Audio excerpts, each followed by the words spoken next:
Well, hello. My name is Jody Scholes. I am your instructor for the MBLEx review course, and I am delighted to be here with you today. We've got a full house. Let's see if I can show you everybody. Yeah, all right, everybody, you can see them. And we have a full house this morning. And today we're talking about ethics. I was like figuring out what we need to talk about. So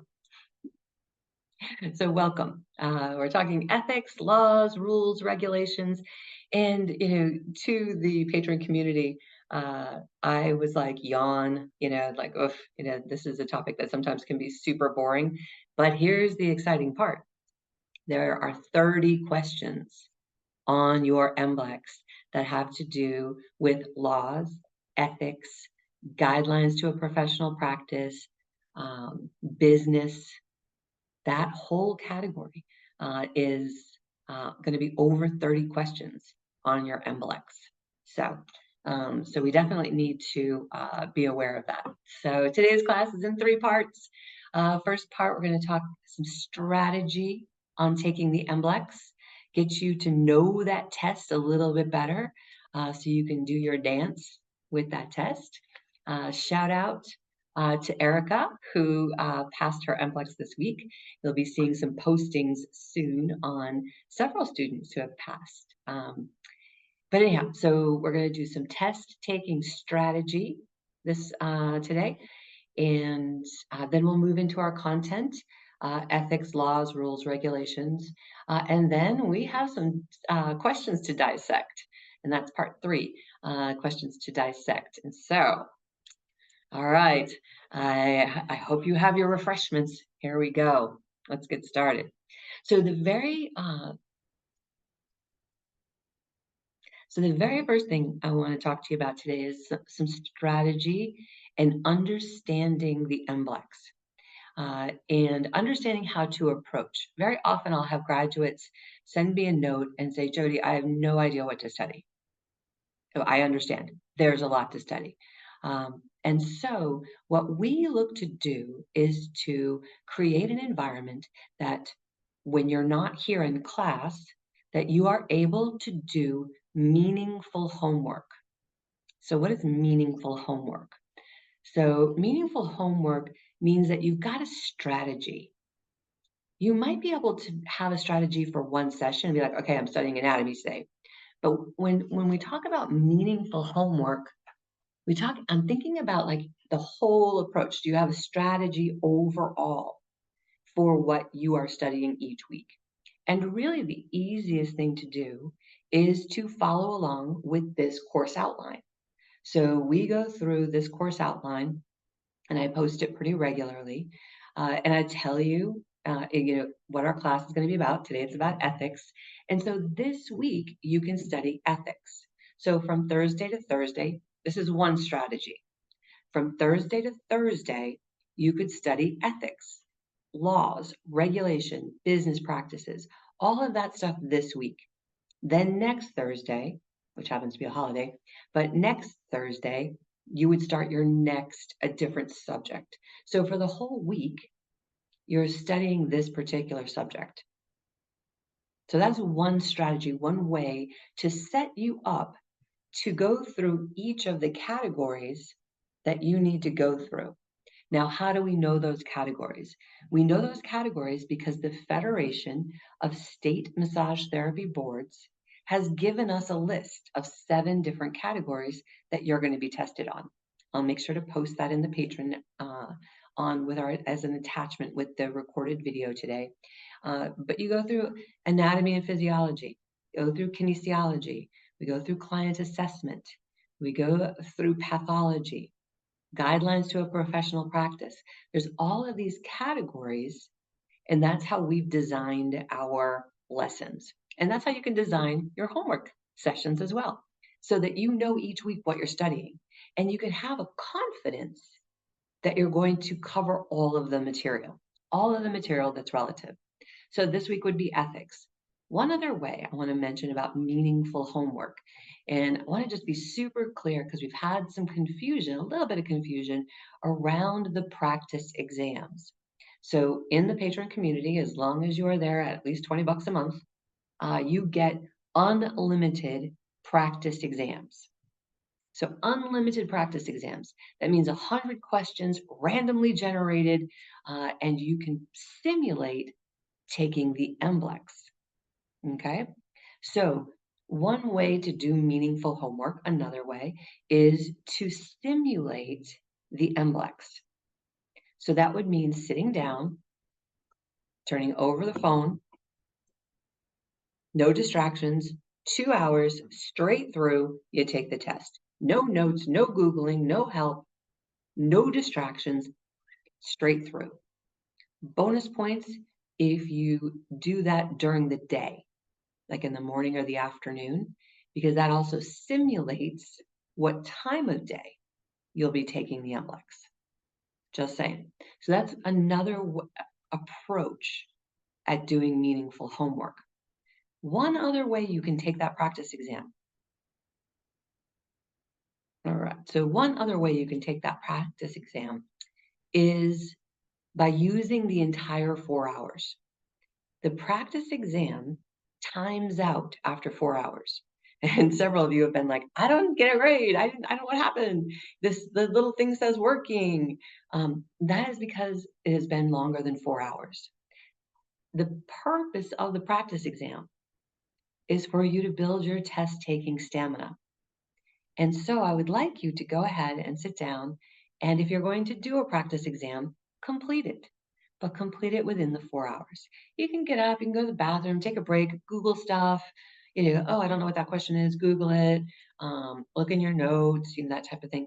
That is another approach to the practice exam as a teaching tool. It's another way to do meaningful homework as a teaching tool, as a practice, but you still need to get it done within 4 hours. Now, if you don't, I've had graduates say, oh, I fell asleep. Oh, something came up, I had to leave, and then I had to come back. And that's all good. You can still finish your practice exam. You'll just need to let me know, and then I can go in and manually grade it. If you don't see it on your dashboard, if you can't take your next practice exam, that's when you reach out to me, be like, hey, I don't know what's up, and I can go in and see. So, or if you're ready for your next classes, if you're at the $49 patron level, then you get those 7 full-length lectures with 7 subject matter specific quizzes. If you are ready for more classes, that's when you reach out to me and let me know. Every Monday, I check your account just to make sure you have classes available. But if it's between Mondays, just reach out to me. I'm happy to add more classes to your dashboard. All right, that is your strategy on doing meaningful homework. So when we're not together and you're on your own, now you've got a bit of a roadmap. All right, excellent. And of course, you can always watch a video on subject matter as well. That's another way to do meaningful homework. Go back through all of these recordings. They're all tagged, so you can search. Say you want to watch some anatomy this week, or hey, say this week you want to do ethics. Type in ethics, business. These recordings will come up. Another way to do meaningful homework. Okay, so speaking of meaningful, how about we do some meaningful learning?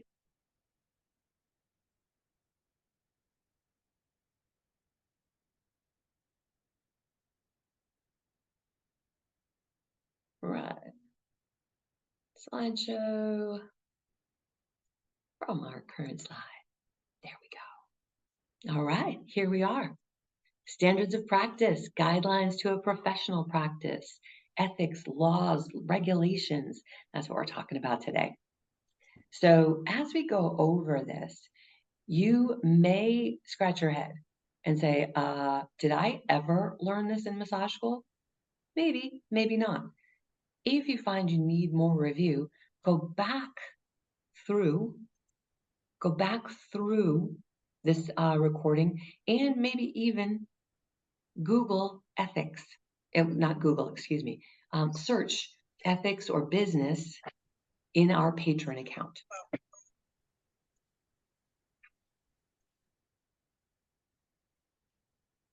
Because some of this stuff you may not have learned in school, and that's okay. You're learning it now. The stuff I cover with you, the material that I cover with you, are things you'll need to know not only in case it's on your MBLEx, but in your business practices. All right, here's where we're going to roll up our sleeves and what we're covering today. We're going to be talking about standards of practice. We're going to be doing a lot of definitions. These are some words that when you see them on the MBLEx, I don't want them to surprise you. I want them to have been reviewed with you recently. So here we are. We're going to do some definitions. We're going to go over the guidelines for professional practice, and we're going to talk about ethics. Here's the outline of this course. We're going to be talking about the NCBTMB. We're going to be talking about terms like dual relationships. We're going to be talking about terms like boundaries. We're going to talk about, if we get to it, we'll get to the code of ethics as well, and just who these organizations are so that you're aware of them. I'm sure you heard about them in school, but again, want to bring them to the front of your mind. So let's get this party started. Let's get the party started. All right, definitions. So the first definition is of principles. And remember, our category today is ethics. That's the umbrella that we're working under. So you will be asked about ethical situations and sometimes about particular words. Principles are rules or laws of behavior.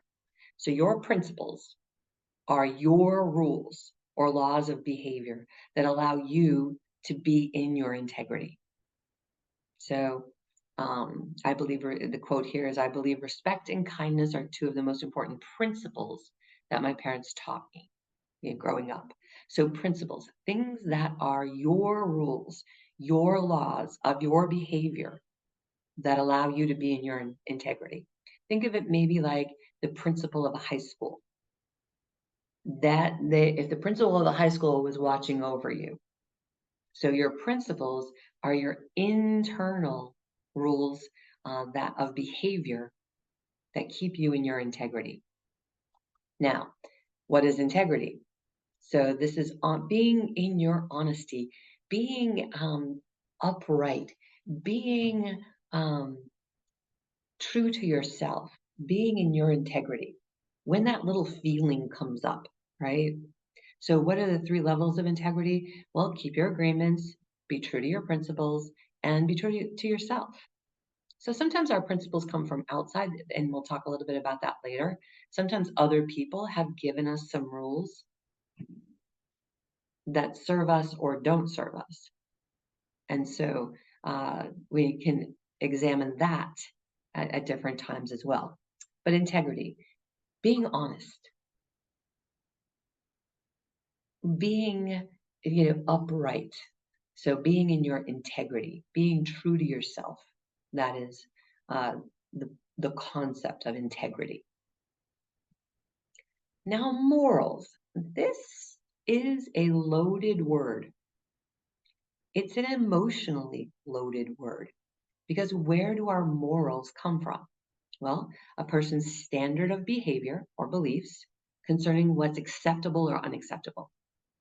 Morals usually mean something's right or wrong, good or bad.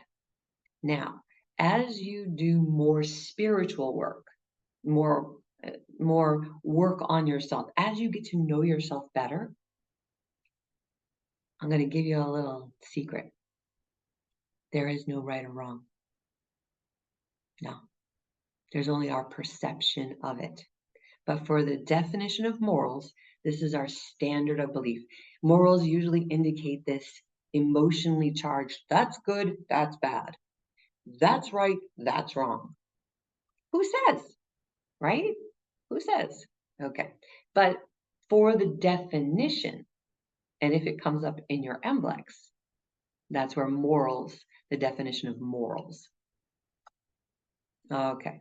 So values, the principles and beliefs that influence the behavior and way of a life of a particular group. So our values, it's actually like the bigger group. We have a value system. So these are lasting beliefs. These are things that have been handed down generation after generation. You still get to decide. You still get to decide if this is your value system, because as we mature, as we grow, as the ages go by. Sometimes our values shift. And again, this does indicate good and bad, right and wrong, but these are the principles and beliefs um, that influence the group, the community. Yes, we have our own personal value system, but typically we're speaking to the values of the culture.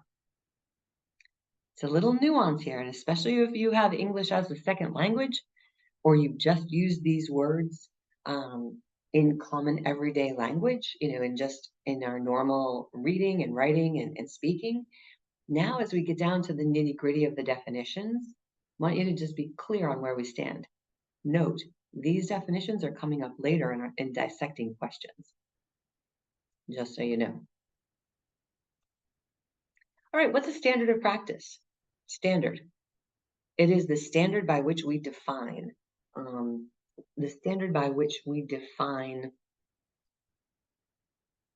what's acceptable. So there's a certain standard, right? It's a benchmark. It is your level of care. We have a standard of practice that as massage therapists, we all agree on.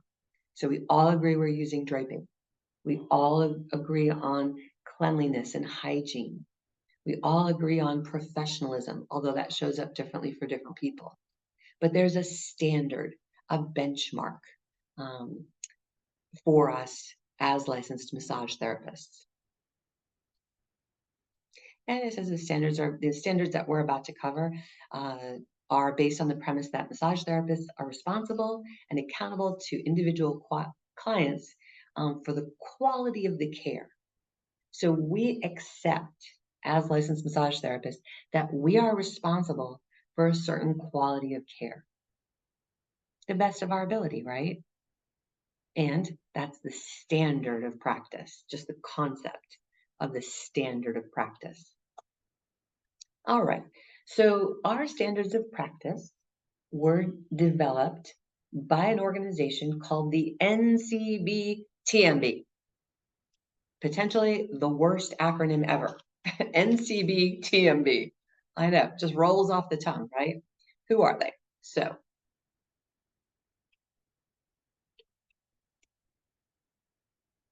you may have heard of the NCBTMB when you were in school. They're the National Certification Board of Therapeutic Massage and Bodywork. They're a national association. We've got AMTA, we've got ABMP, but we also have the NCBTMB. So there's 3 organizations. AMTA and ABMP are our professional organizations, and you get to choose between those 2 when you become a licensed when you become a licensed massage therapist, we'll just leave it at that, you get to choose between these 2 organizations to be a member. As a part of your membership in both organizations, you get liability insurance, and you need liability insurance to practice massage therapy. In every state, I think in every state it's required, other than the states that don't have licensure. And we still have 3 states that don't require licensure: Kansas, Minnesota, and Vermont. They don't have any massage licenses in those states. Crazy. Now, some jurisdictions do, but let's go back to the point at hand. AMTA, ABMP, and then we've got the NCB. What the National Certification Board does is they are demonstrating that you as a massage therapist have a higher standard, recognizing massage therapists that have done more than the minimum to practice massage. This is a way internally within our organizations that we distinguish, hey, we're board certified, and that's what this logo is.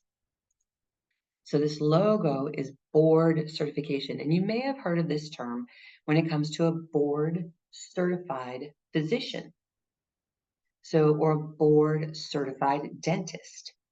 So they're board certified. This is our board. This is the board for licensed massage therapists, this national certification board.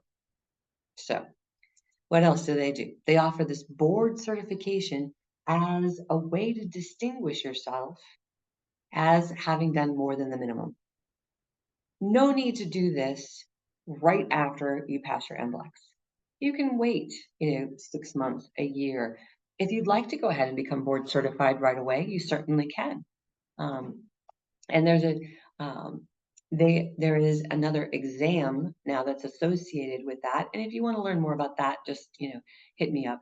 I want to give you a background so that if this question comes up on your MBLEx, that you know that it is the National Certification Board is responsible for recognizing therapists who have done more than the minimum.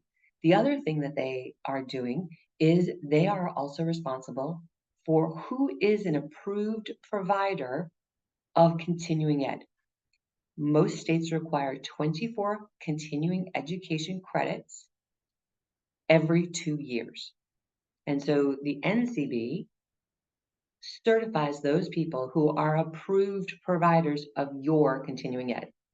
And let me just plant the seed now. Maybe one day you want to be an approved provider. Maybe one day you want to teach. You will work with the national, I can help you with that, by the way. You make an application, you design your curriculum, and you get to teach a class. I can hear you. Jody, let me just pass the MBLEx first. Okay, let's pass the MBLEx first. But the NCB are the people who are responsible for all of these standards, and there are 6. We're going to walk through the 6 standards of practice. Now, you may get a question on this on your MBLEx. It will refer to, hey, the standard of practice that is professionalism. What does that mean? A, B, C, or D? Let's walk through it. So professionalism is that we are going to offer optimum levels of professional therapeutic massage and bodywork. We're going to demonstrate our excellence. For your practice, this is not for the MBLEx. For your practice, consider 80%. I have had graduates tell me they turn themselves inside out. I gave 110% to that client. Don't do that. Don't do that. Don't give 110%, okay? I'm telling you. First of all, there are clients who don't appreciate it. Secondly, it's a short road to burnout. 80%. You are going to facilitate a space where you provide excellent service. That does not mean giving all of your energy to that client. Just saying. So this standard, this professionalism, this speaks to the environment that we have where we're doing massage. And we're promoting this well-being, this healing through compassionate and responsible touch, respectful touch. Yes, that is a level of professionalism. You are a licensed healthcare professional. Well, you will be soon, right? Yeah. So as a licensed healthcare professional, how are you showing up?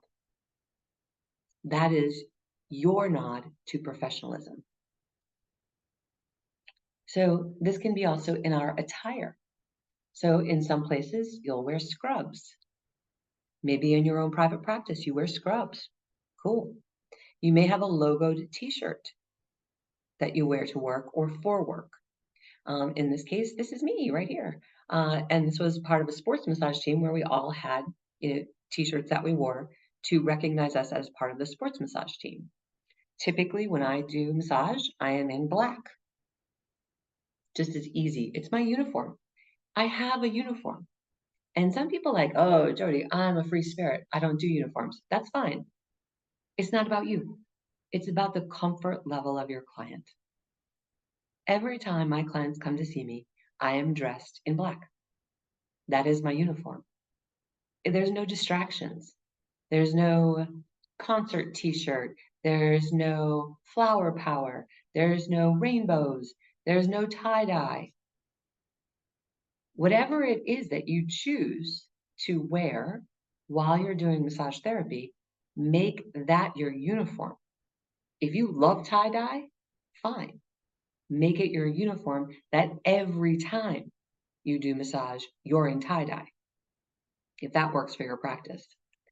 It's considered the standard, and your clients become more comfortable when you are more predictable. Let me say that again. Your clients are more comfortable when you are predictable in your attire and with your hours. Clients are more comfortable when they can predict your hours, when they are reliable. Just saying. All right, let's move along from professionalism into our second standard, legal and ethical requirements. Hello, Open. You are here for a Google Doc. They are meeting.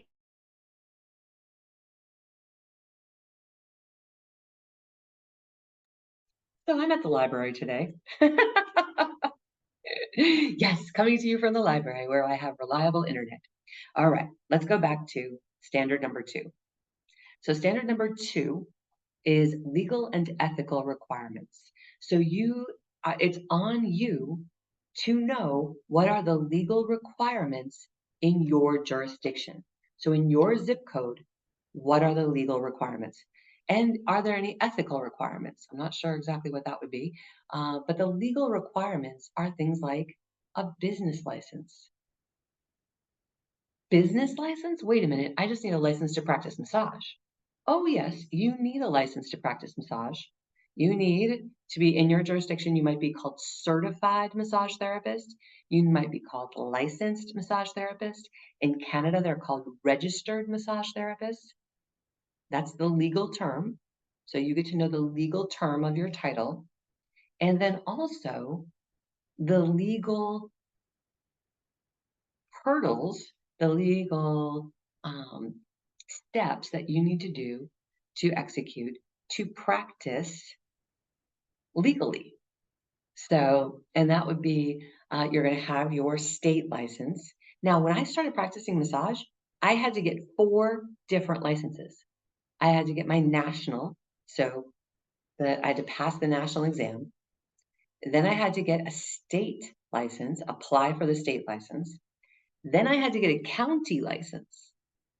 And then I had to get a town license. Yeah, now the town license wasn't to practice massage. The town license was a business license because they wanted their tax, right? I did not know about the town license. I didn't know about the business license. That's why I'm telling you. And I started practicing.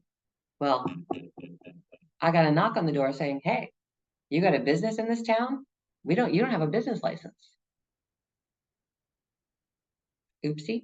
So it's up to you to know the legal requirements and hopefully not have them surprise you like it did for me. All right. So here's a map, and you'll see there are some areas that still, Oklahoma has adopted the MBLEx, and so has Wyoming. However, Kansas, Minnesota, and Vermont still do not have licensing, like we were talking about before. But just type in your zip code where you're going to practice. 03077, 98, 524, whatever it is, type it in, massage therapy license. Zip code plus the words massage therapy license. And you'll find out more. You'll find out more about where you're going to practice. But it's on you because that's standard number 2. Legal and ethical requirements. All right, standard number 3, confidentiality. This is a big one. We get tested on this a lot. We get questioned on this a lot on the MBLEx. You definitely need to understand what your responsibilities are as far as confidentiality with your clients.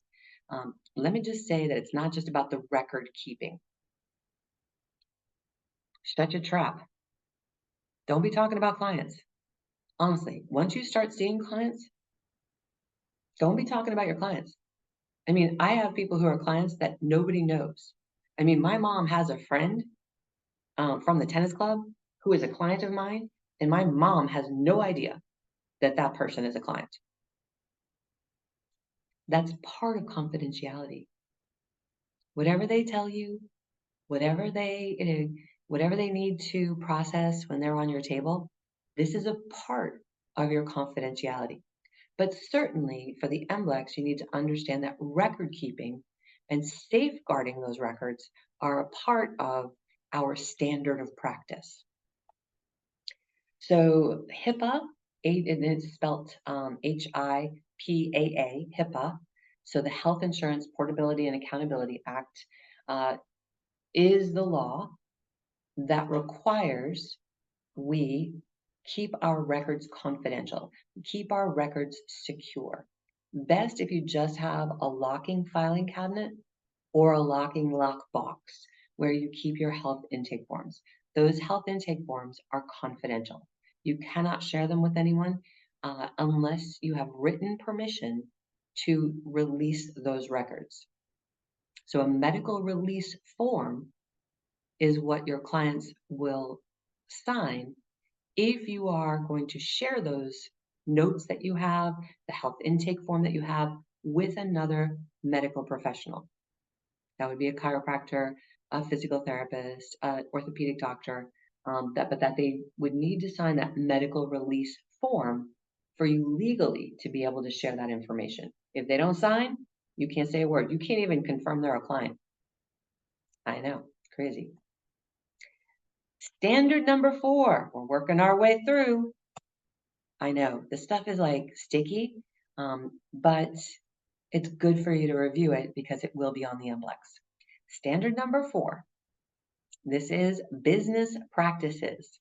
And so what are your business practices? And, let me do a shout out for once you become a licensed massage therapist, I have a business class. It's not really a class.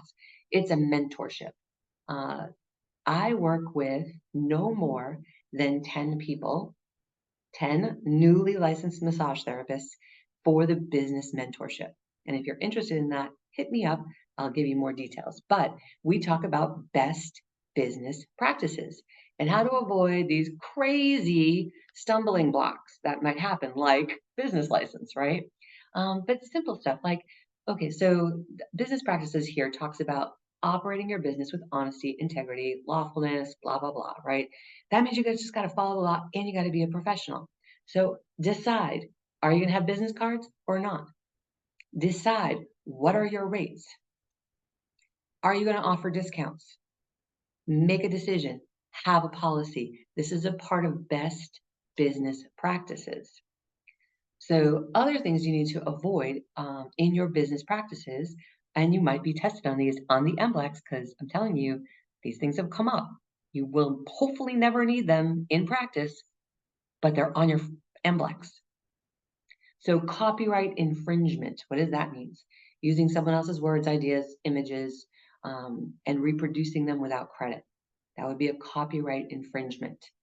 Intellectual property, that's a legal concept that refers to things that other people have created. Music, art, inventions, yeah.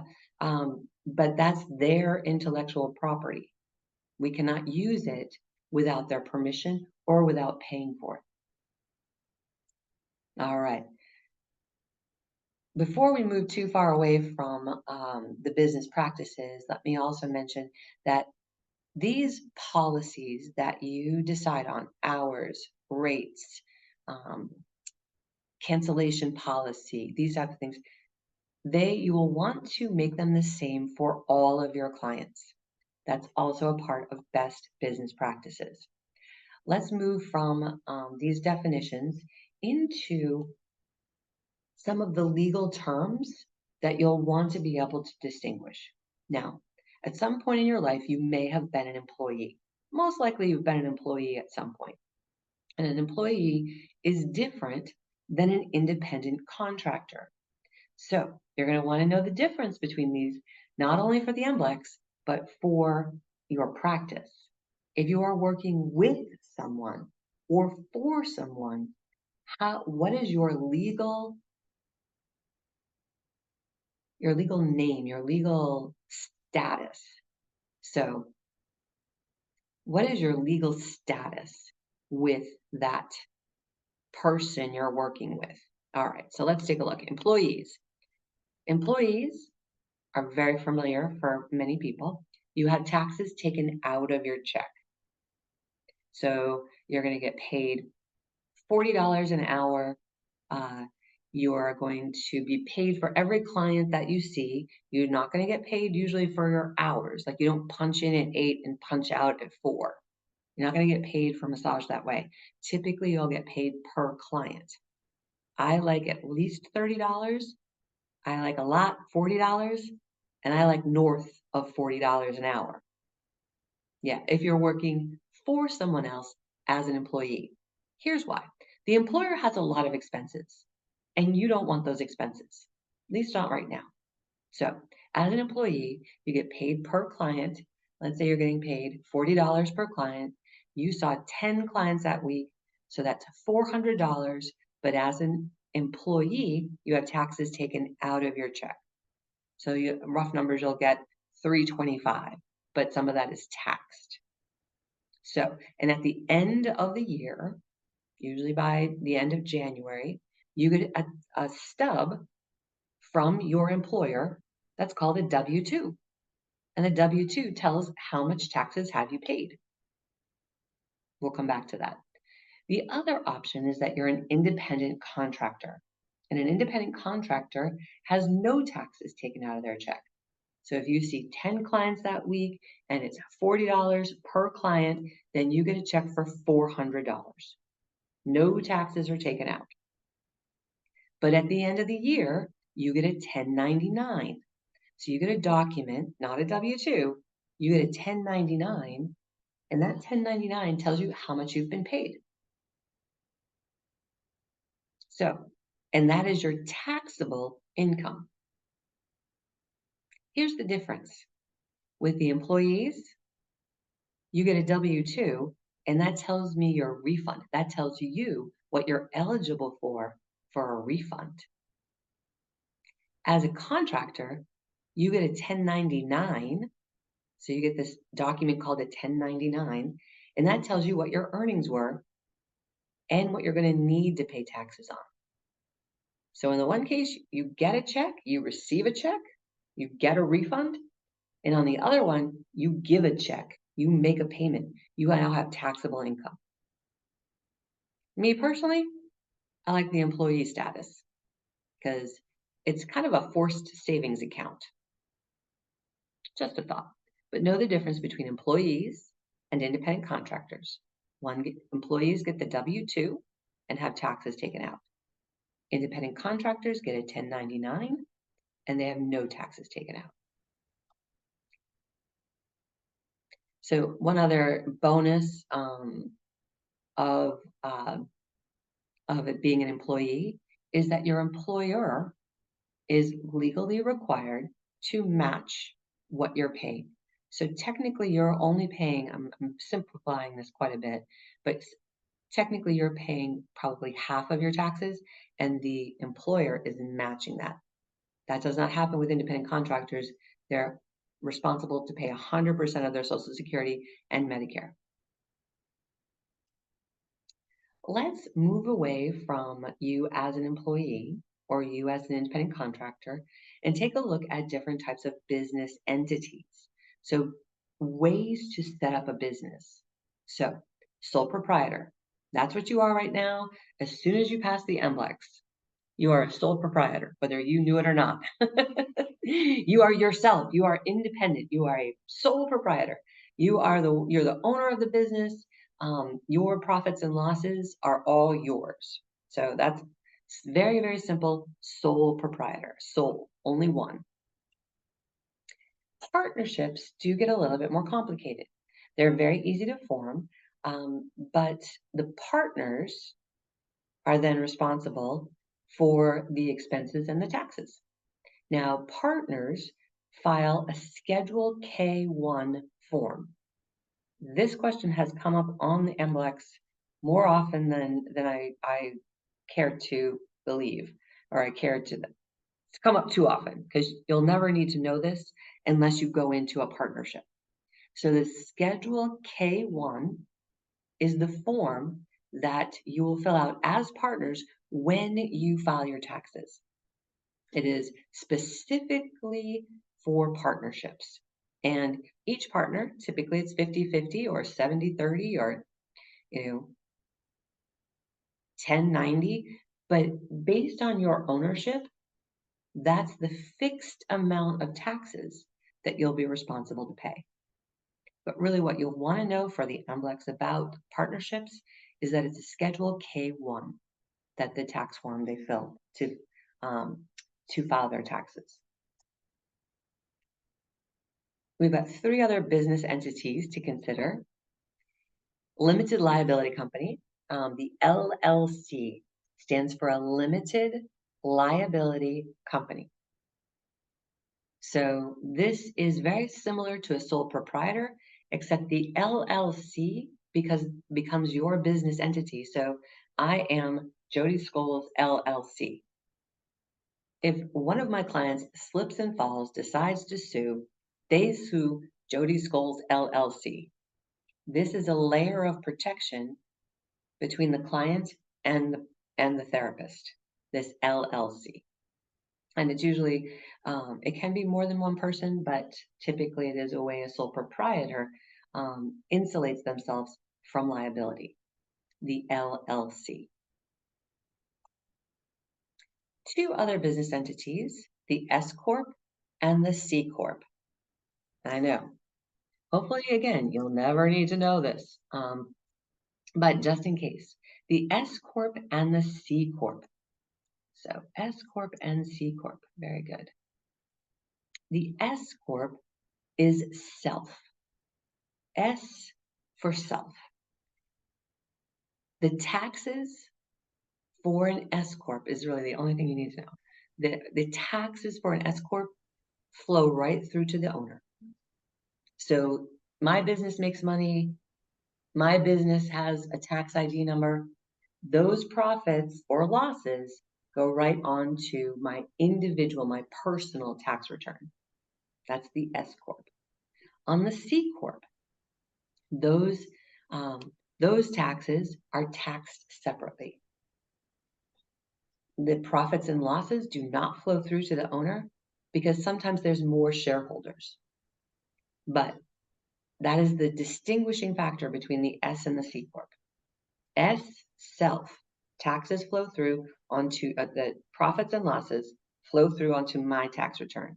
C, the company, C for company, corporation, the corporation is taxed separately. That's it. All right, let's take a quick peek at office forms. You're familiar with a health intake. Always use a health intake form, please. SOAP notes usually go with the health intake form. SOAP notes, SOAP. Do you remember what those stand for? Yeah, subjective. Objective. You got it. You got it. Subjective, objective, assessment, and plan. So S for subjective, what did the client say they were feeling? Objective, what did I see? Assessment is after the session. What happened during our session? Plan, treatment plan, treatment plan. The plan. Do you have a plan? You're the professional. You're the one who went to school.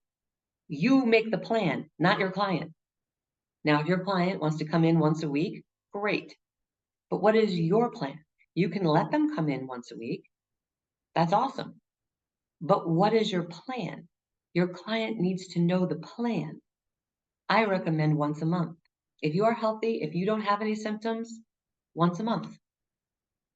You want to come in more often? Twice a month. It is always either once a month or twice a month. Make a plan and then share your plan.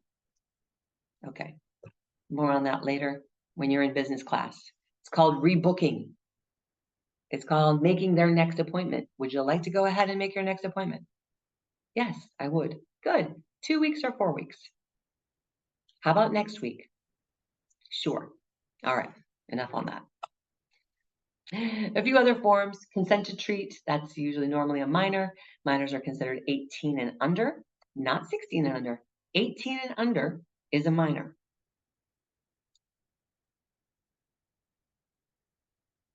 We've had a question on the MBLEx about when does a parent need to be in the room. A parent needs to be in the room for 18 and under. That's it. Some they'll try and trick you and say 16 and under, but it's for a minor. Best practices is that a parent is in the room with you when treating a minor. Now, in my personal practice, that was at least the first time, and then we decided, for the purposes of the MBLEx, it's every time. Now, they can sign off on this consent to treat, but best practice is that parent or the legal guardian is in the treatment room for that first session. Informed consent. This is a big one. Informed consent is written or verbal permission to work on certain areas of the body. Where might we need to get informed consent? Let's put it right in here. Informed consent. Consent. For what? Parts of the body. All right, where might we want to get informed consent? We'll come back to that. Pregnancy waiver. I like to have all of my pregnant ladies sign a waiver. It definitely, if they have a high-risk pregnancy, they probably shouldn't be getting massage. In fact, that is true. High-risk pregnancy is actually a contraindication for massage. But just if they're pregnant, they have to sign, hey, I know I'm assuming responsibilities that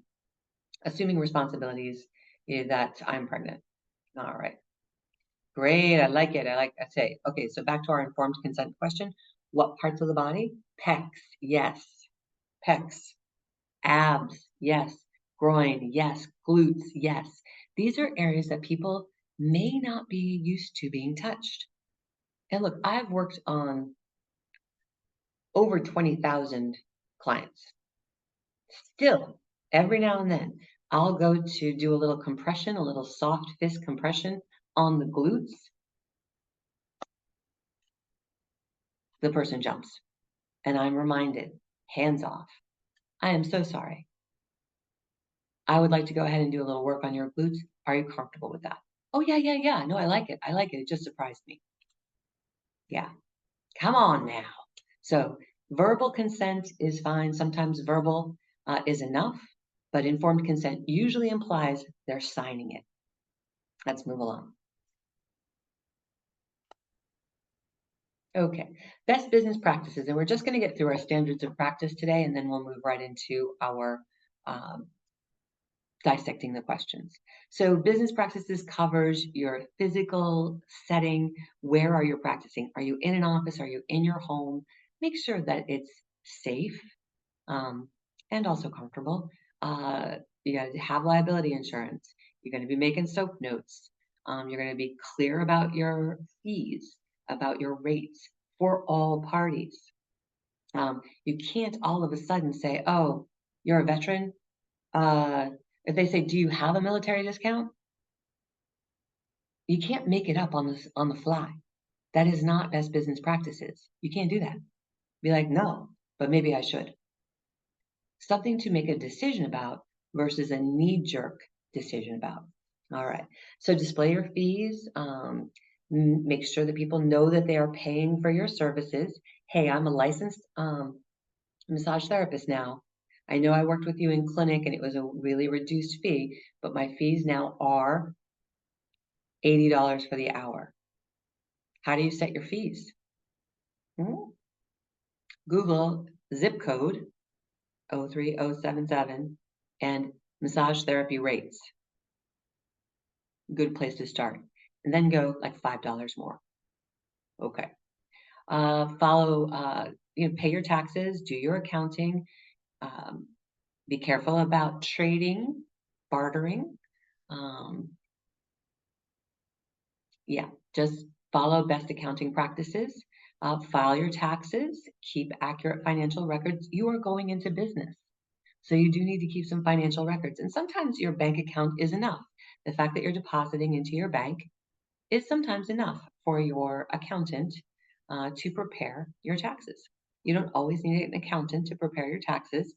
Some people choose to do it themselves. Other people use like H&R Block, where they're a certified tax specialist. But we do need to file taxes. Yeah. Okay. And so all MTs do need liability insurance. You can buy it from the same person you buy your car insurance, your health insurance, AMTA, ABMP, Massage Magazine. You can get massage liability insurance all over the place. All right. But with AMTA and ABMP, you get that professional membership. There's a lot of perks to that too. So just so you know. All right. We're going to cruise through roles and boundaries and then move into our dissecting of questions. So boundaries, really important in massage therapy to have clear boundaries. So it is your job to safeguard the therapeutic relationship. It is not your client's job. It is your job. So we think of boundaries, if we think about like another country, there's a clear gate. There's a clear fence. This fence in the picture has like barbed wire on top of it. There's this side, this boundary. This is where we live and this is where we don't live. So with massage therapy, we have clear boundaries. And that again makes the client feel more comfortable. But it is your role to keep those boundaries and those roles clear, not your client's, yours. All right, so the most significant impact on boundaries are formed usually from like your church, from school, sometimes from the media, sometimes from volunteer organizations that you're a part of. But in school and church, there are mentors that help to form boundaries. But TV, as again we age, we watch some TV, and media can also impact what we feel is right and wrong. What are our boundaries? We'll go on. So be aware of the different categories of boundaries. It's not just the physical boundary. Like it's not just don't touch the genitals, don't touch breast tissue. You know, it's more than just a physical boundary. There are emotional boundaries. There are intellectual boundaries. There are sexual boundaries, and there are energetic boundaries. So just know that there's different forms, and you might see those on the MBLEx. Pretty self-explanatory, but just be aware that these boundaries exist. Let's look at a few more definitions. Dual relationships. That is when you have a pre-existing relationship with the client. Mom, pastor, personal trainer, know them from the gym, know them from yoga class. That is just a dual relationship. Now, typically that dual relationship will be a prior relationship before they became a client. But now and then, they are a client and you don't know them any other way. They got referred to you for a massage. And all of a sudden you're out and about and you see them. So it could be you see them at Home Depot, you see them at church, or you see them at a social, at a concert. So then there becomes a dual relationship. However, when a client starts with you, and it's just as a client, you don't have any other relationship, and then you see them out, part of our confidentiality is we don't acknowledge that. If we did not know them before they were a client, then it is up to the client to initiate a greeting. Because not all clients tell people that they get massage. It's a part of our confidentiality. A couple other definitions. Transference. That is when the client is transferring feelings onto the therapist. Maybe that client says, "Oh, you look just like my mother. Oh, you look just like my father." They may transfer some of those feelings onto the therapist. By comparison, countertransference is when the therapist says, "Oh, you look like that coach who yelled at me when I was in high school." That is the therapist transferring feelings to the client. So, and if you start to get feelings like when you see the client call and you get feelings like this, just know it's usually not about the client. Or if you're feeling like this about a client, there's been a boundary violation. They're calling at 10 o'clock at night, don't answer the phone. No, boundaries. This is where we start to clearly define our boundaries. Oh, and of course, don't use drugs, don't use alcohol, and you have the right to refuse service for any client if you feel like they're violating a boundary. Scope of practice, just know that if there are boundaries being challenged, it might be time for your client to see another medical professional, maybe a counselor, maybe a licensed clinical social worker, a therapist, a psychotherapist, a psychiatrist. Remember that you do not have to solve all their problems. That is not your role.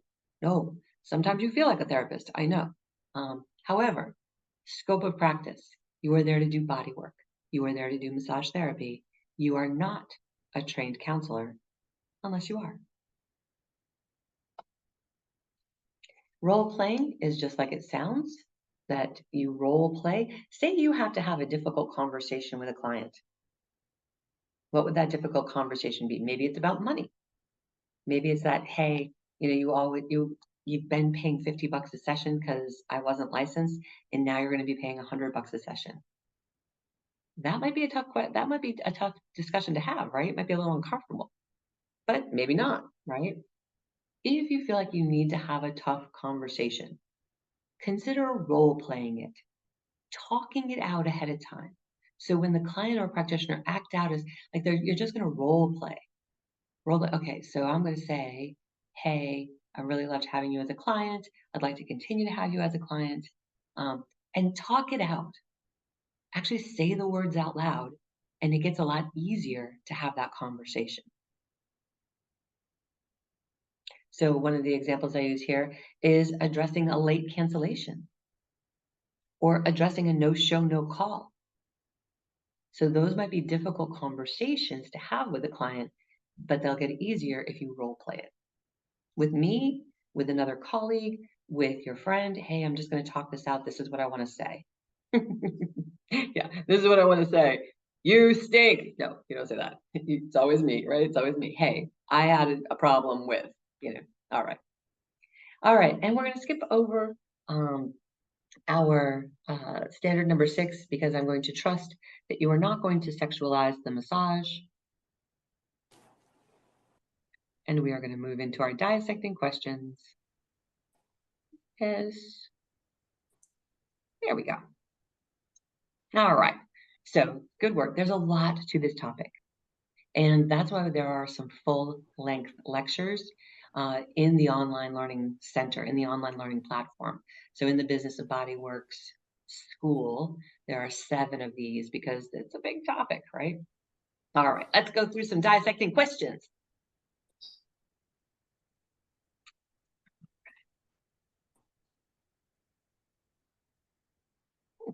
That's interesting. Okay.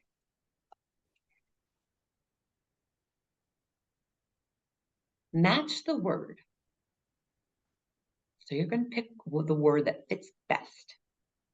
Blank is the study of moral principles and right conduct.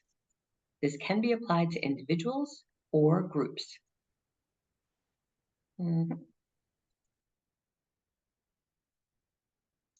Blank is the study of moral principles and right conduct. This can be applied to individuals, groups, or professions. A. So we're going to let's eliminate 2 wrong answers first. All right, let's see what we can eliminate. Blank is the study of moral principles. Goodwill, is goodwill the study of moral principles? Nah. Is laws the study of moral principles? Is professionalism the study of moral principles? Nah. So let's go through and eliminate a few of these answers. So it's not goodwill, it's not professionalism, and it looks like I just gave you the answer. So the correct answer is, oh, good guesses, good guesses. A lot of people said B, but the best answer is A. It's actually ethics. Ethics is the study of moral principles. It is our umbrella, right, that we were talking about, that everything kind of sits under. But good guess. Look, most of these you're not going to get right. I'm just telling you. Just because it's wordsmithing. Morals can mean ethics.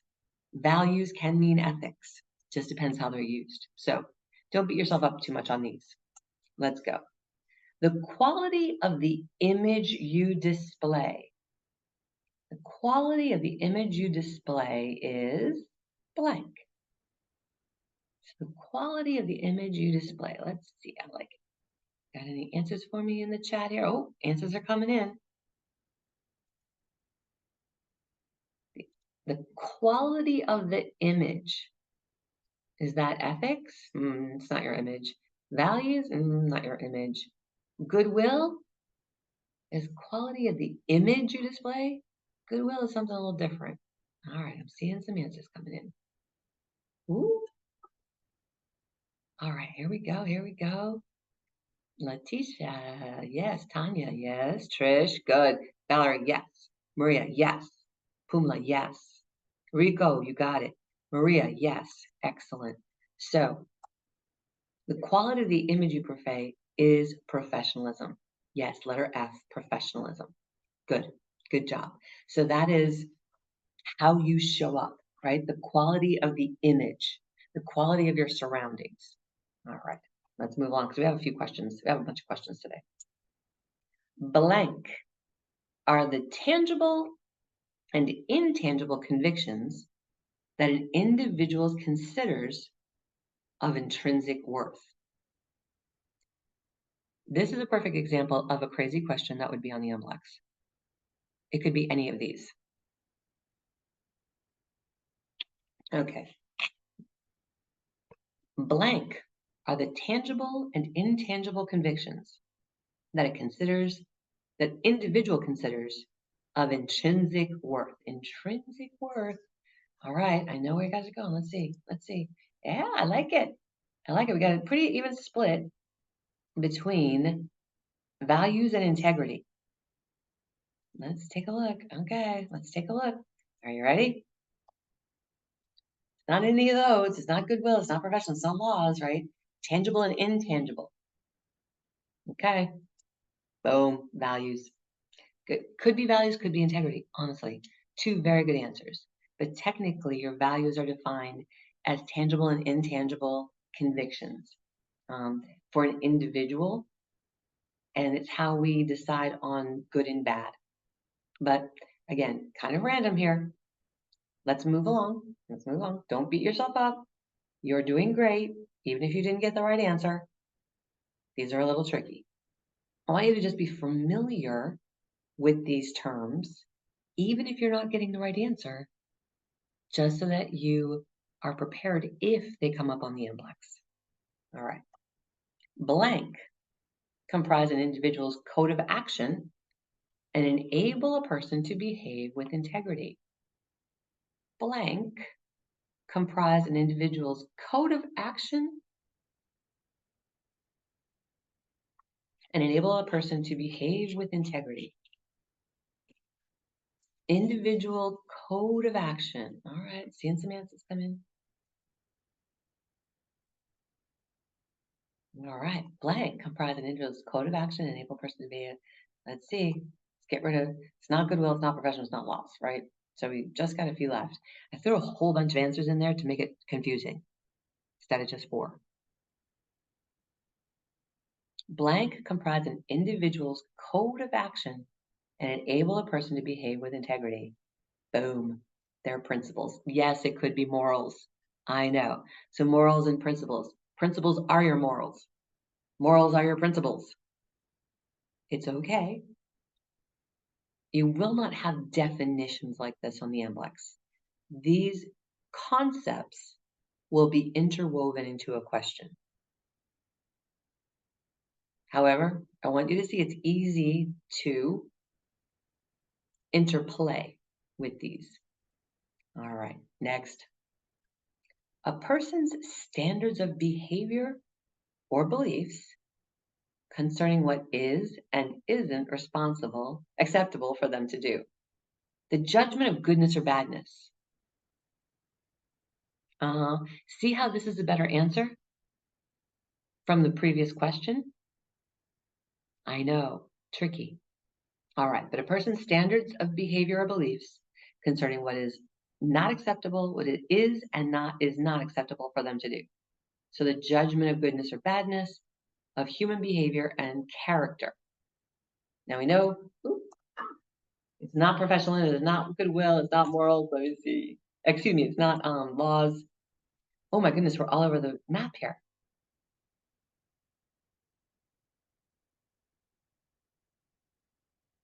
All right. The majority actually, so we know, okay. Oh, goodness gracious, where? There it is. So the answer to this question, a person's standards of behavior or beliefs, is morals. These are this is the morals question. So according to Webster's dictionary, morals is a person's standards of behavior or beliefs concerning what is and not acceptable for them to do. Again, this is English. It is not easy. We've got a couple more questions. Hang in there with me. All right.